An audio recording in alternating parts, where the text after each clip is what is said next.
Hello everyone, आज हम chapter 6 पढ़ेंगे क्लास 8 का। और सब्जेक्ट है आईसीटी।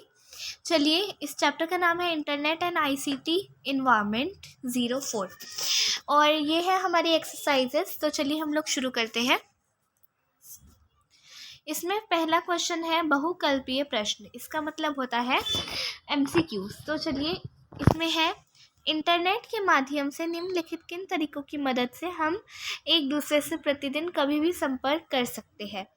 तो इसमें हमें बताना है कि हम इनमें से कौन से ऐप से किसी से कम्युनिकेट कर सकते हैं। तो ये है, इसमें ऑप्शंस है। पहला दिया गया है हमें ईमेल, दूसरा है चैटिंग, तीसरा है वीडियो कॉन्फ्रेंसिंग मतलब वीडियो कॉल, चौथा है ऑल ऑफ दी अबव। तो इसका आंसर आएगा ऑल ऑफ दी अबव, क्योंकि हम इन सारे ऐप की मदद से एक मतलब कम्युनिकेट कर सकते हैं। ठीक है। और इसका अगला प्रश्न है ईमेल का मतलब होता है। अब हमें बताना है कि ईमेल का क्या मतलब होता है। मतलब जो ईमेल में जो हमें ई दिखता है, इसका मीनिंग क्या होता है। इस ई का मीनिंग होता है इलेक्ट्रॉनिक मेल। मतलब ई का मीनिंग आता है इलेक्ट्रॉनिक, और मेल तो हमें लिखा हुआ सीधा ही मिलता है, तो इलेक्ट्रॉनिक मेल। ओके।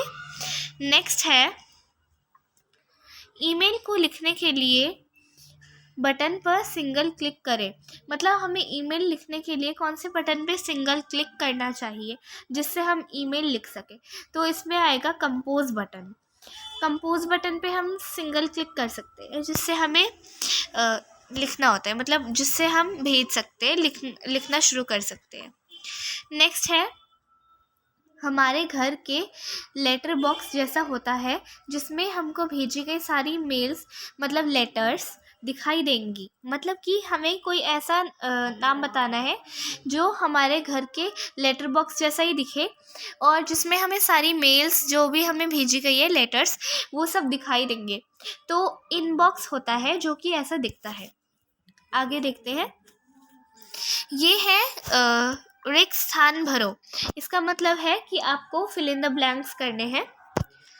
मेल लिखने के बाद सेंड बटन पर क्लिक करने से मेल रिसीवर के पास चली जाएगी। इसका मीनिंग ये है कि जैसे हम मेल लिखने के बाद कौन से बटन पे हमें क्लिक करना है कि जो मेल है वो रिसीवर के पास चली जाए, तो हमें सेंड बटन पे क्लिक करना है। Okay, send. चलिए, नेक्स्ट हम देखते हैं इधर क्या लिखा है। ईमेल की विंडो को साइन आउट करने के बाद ही बंद करना चाहिए। देखिए, जैसे हम ईमेल की विंडो ओपन कर लेते हैं एक बार, तो हम उसमें साइन इन करने के बाद उसको ओपन कर लेते हैं, तो हमें साइन आउट करके ही बाहर जाना चाहिए, नहीं तो कोई भी हमारे पर्सनल डॉक्यूमेंट्स को देख सकता है। अधिकतर वेबसाइट बच्चों की सुरक्षा के लिए 13 साल से कम उम्र के बच्चों को ईमेल आईडी बनाने की अनुमति नहीं देती है। तो देखिए, इसमें हमें बताया गया है कि जो 13 साल से कम उम्र के बच्चे हैं, उनको इसकी अनुमति नहीं दी जाती कि वो ईमेल आईडी अपनी तरफ से बना सके, मतलब अपने नाम की बना सके। अगला है, कंप्यूटर या इंटरनेट से होने वाले अपराध को साइबर क्राइम कहा जाता है। मतलब जो इंटरनेट से होने वाले अपराध होते हैं लाइक फ्रॉड्स वगैरह, उनको साइबर क्राइम कहते हैं। ओके, हम आगे बढ़ते हैं। सही वाक्य के आगे सही तथा गलत के आगे गलत का चिन्ह लगाएं। अब देखिए, ये है ट्रू फॉल्स, हमें इसमें बस चिन्ह लगाने हैं। तो चलिए, पहला है, अगर किसी वेबसाइट पर आपकी पसंद का यूज़र नेम उपलब्ध नहीं होगा, तब वह वेबसाइट आपको आपकी पसंद के यूज़र नेम से मिलते जुलते कुछ नाम का सुझाव देगी, जिसमें से आप सुयोग यूज़र नेम चुन सकते हैं। मतलब कि जैसे आपको कोई यूज़र नेम चाहिए और वो वाला यूज़र नेम आपको नहीं मिल रहा है, तो जो वेबसाइट होगी वो आपको आपके मनपसंद यूज़र नेम से मिलते जुलते कोई यूज़र नेम्स दिखाएगी, तो आप उनमें से चूज़ कर सकते हो। ये सही है। उसके बाद है बी वाला, हमको इंटरनेट पर काम करते हुए किसी भी वेबसाइट के प्राइवेसी एंड टर्म्स के पेज को बहुत ध्यान से पढ़ना चाहिए, और अगर हमको ये शर्तें मंजूर हो तभी हमको अपनी सहमति देनी चाहिए। मतलब देखिए, जैसे प्राइवेसी एंड टर्म्स तो आपने कभी भी कोई भी ऐप ओपन किया होगा, आया ही होगा, तो हमें उसको अच्छे से पढ़ लेना चाहिए पहले कि उसमें जो जो चीज़ें लिखी है हम अगर उनसे मंजूर है तभी हमें उसमें आई अग्री करना चाहिए। तो इसका है ट्रू, मतलब ये सही है। अगला है, अगर हम किसी वेबसाइट पर अकाउंट बनाते समय उसकी प्राइवेसी एंड टर्म से असहमत भी हो तब भी हम अकाउंट रजिस्ट्रेशन प्रोसेस को मध्य में नहीं छोड़ सकते। ये बिल्कुल गलत है। अगर आप किसी भी आप प्राइवेसी एंड टर्म से आपको असहमति होती है तो आप उसको कभी भी छोड़ सकते हो। तो इसका रॉन्ग आ जाएगा, ये फॉल्स है, झूठ है। नेक्स्ट है, इंटरनेट पर काम करते हुए हमको अपनी सुरक्षा की चिंता करने की कोई ज़रूरत नहीं होती। ये भी गलत है, क्योंकि हमें अपनी सुरक्षा पहले देखनी चाहिए। अगला है लघु उत्तरीय प्रश्न। इसमें हमें छोटे उत्तर देने हैं प्रश्न के। तो चलिए शुरू करते हैं। प्लेगियरिज्म से आप क्या समझते हैं?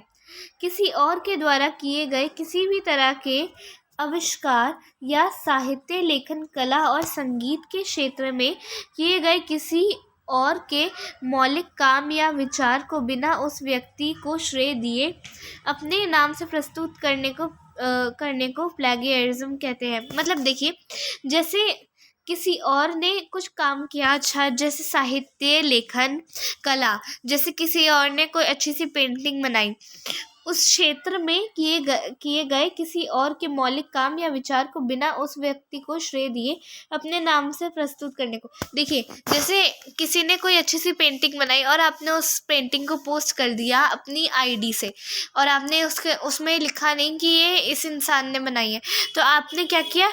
आपने प्लेगियरिज्म किया। तो चलिए नेक्स्ट क्वेश्चन देखते हैं।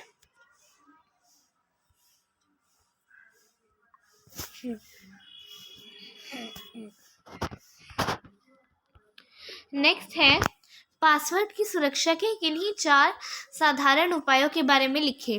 अब देखिए, पासवर्ड की भी हमें अपनी सेफ्टी रखनी चाहिए, तो उसके पासवर्ड की सुरक्षा के 4 साधारण उपाय निम्न हैं। पहला, हमको अपना पासवर्ड किसी को भी नहीं बताना चाहिए। दूसरा, पासवर्ड एंटर करते हुए हमको इस बात का ध्यान रखना चाहिए कि कोई हमारा पासवर्ड ना देख रहा हो। मतलब हमें इस चीज़ का ध्यान रखना चाहिए कि कोई अननोन पर्सन हमारा पासवर्ड ना देख रहा हो, कि हम एंटर कर रहे हैं पासवर्ड और हमें ध्यान नहीं है कि कोई देख रहा है नहीं देख रहा। इससे क्या होता है, हमारा जो पासवर्ड है वो सबको पता चल सकता है और कोई भी हमारे चीज़ों का गलत इस्तेमाल कर सकता है पासवर्ड का। नेक्स्ट है, हमको अपना पासवर्ड नियमित रूप से बदलते रहना चाहिए। जैसे आपने कोई एक पासवर्ड लगा रखा है, उसको आपको बार बार चेंज करते रहना चाहिए, ताकि वो पासवर्ड अगर किसी को पता चल भी जाए तब भी आप उसको बार बार बदलते रहेंगे तो वो किसी के पास ज़्यादा देर तक नहीं रह पाएगा। पासवर्ड बहुत आसान और यूज़र से संबंधित नहीं होना चाहिए, जैसे कि यूज़र का नाम या किसी पारिवारिक सदस्य का नाम, जन्मदिन आदि। तो जैसे हम नाम रखते हैं अपने पासवर्ड का, तो पासवर्ड बिल्कुल आसान नहीं होना चाहिए, यूज़र से संबंधित नहीं होना चाहिए, यूज़र का नाम भी नहीं होना चाहिए, किसी पारिवारिक सदस्य का नाम भी नहीं होना चाहिए, और कोई डेट भी नहीं होनी चाहिए, जन्मदिन। नेक्स्ट है दीर्घ उत्तरीय प्रश्न। अब इसमें हमें बड़े बड़े प्रश्नों का उत्तर देना है। इंटरनेट पर काम करते हुए किसी अकाउंट के पासवर्ड के महत्व और उसकी सुरक्षा के बारे में एक लेख लिखें। तो इसमें एक लेख लिखा हुआ है जिसमें हमें बताया गया है कि इंटरनेट पर काम करते हुए किसी अकाउंट के पासवर्ड के महत्व और उसकी सुरक्षा के बारे में है ये लेख। तो चलिए हम इसको पढ़ते हैं। हमारे घरों में और हमारे सामान की सुरक्षा में लॉक की, मतलब ताला चाबी, बहुत ज़्यादा महत्वपूर्ण भूमिका निभाते हैं। अब देखिए, जैसे आप अपने घर को लॉक करते हैं तो लॉक एंड की जो होती है वो हमारे घरों में हमारे सामान की सुरक्षा के लिए बहुत ही ज़्यादा महत्वपूर्ण होती है। हमारा पासवर्ड भी लॉक की उस चाबी की तरह ही है। जिस तरह से अगर किसी व्यक्ति को किसी बॉक्स में लगे हुए ताले लॉक की चाबी मिल जाए तो वह व्यक्ति उस बॉक्स के सामान का गलत इस्तेमाल भी कर सकता है। मतलब देखिए, जैसे सपोज़ आपने अपना कोई सामान किसी बॉक्स में रखा हुआ है, उसमें आपने लॉक लगाया है और किसी को अगर उसकी चाबी मिल जाए तो वो इंसान आपका सामान को उठा सकता है, लेके जा सकता है। इसलिए आपको हमेशा अपने पासवर्ड को, आपका पासवर्ड भी एक चाबी की तरह ही होता है। जैसे आपके फ़ोन में अगर लॉक लगा हुआ है तो वो किसी चाबी की तरह ही वर्क करता है पासवर्ड भी। तो हमें अपने पासवर्ड को सबसे मतलब छुपा के रखना चाहिए कि हमारा पासवर्ड कोई देखे ना, ताकि वो हमारे जो पर्सनल चीज़ें हैं उनका गलत इस्तेमाल ना कर सके। उसके बाद उसी तरह से अगर किसी व्यक्ति को हमारे ईमेल आईडी का पासवर्ड पता लग जाए तो वह हमारे ईमेल आईडी का गलत इस्तेमाल कर सकता है। इसलिए हमको अपने ईमेल आईडी के पासवर्ड की देखभाल बहुत अच्छे से करनी चाहिए। तो हमें अपने पासवर्ड की देखभाल करनी चाहिए ईमेल आईडी के। अपने पासवर्ड को किसी को बताना नहीं चाहिए। उसके बाद है, चलिए ये सेकंड पार्ट है इसका। ईमेलिंग के वक्त हमको क्या क्या सावधानियां बरतनी चाहिए, विस्तार से बताएं। अब देखिए, हम इसमें देखेंगे कि हमें ईमेलिंग करते टाइम पे क्या क्या सावधानियां बरतनी चाहिए। चलिए शुरू करते हैं। तो इसमें पहला है, ईमेलिंग के वक्त हमको निम्न सावधानियां बरतनी चाहिए। पहला, हमें ईमेल आईडी अपने नाम या अपनी किसी पहचान से ही बनाना चाहिए ताकि हमसे संबंधित लोग आसानी से हमारी मेल को पहचान जाए। मतलब हमें जो भी हम ईमेल आईडी बनाएं उसको अपने पहचान से बनाना चाहिए ताकि आप किसी को भी ईमेल करें तो वो इंसान पहचान जाए आपको। नेक्स्ट है सेकंड, हमें किसी और के नाम या पहचान से ईमेल आईडी नहीं बनानी चाहिए। हमें किसी और के नाम से, मतलब जैसे आपका कुछ और नाम है, आपने किसी और नाम से बनाई, हमें ऐसे नहीं बनानी चाहिए ईमेल आईडी। जो आपका नेम है या फिर जो आपकी पहचान है उससे आपको अपनी ईमेल आईडी बनानी चाहिए। ओके। तीसरा है, हमें अजनबी लोगों से ईमेल पर बात करने से बचना चाहिए। जो भी अननोन पर्सन्स हैं जिनको हम नहीं जानते हैं उनसे हमें बात करने से बचना चाहिए मेल पे। ओके।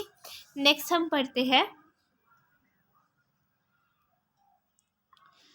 अजनबी सेंडर यानी प्रेषक से आई हुई मेल को बहुत सावधानी से खोलना चाहिए और अपनी व्यक्तिगत व्यावसायिक या बैंकिंग सूचनाओं को किसी भी अजनबी सेंडर को नहीं बताना चाहिए।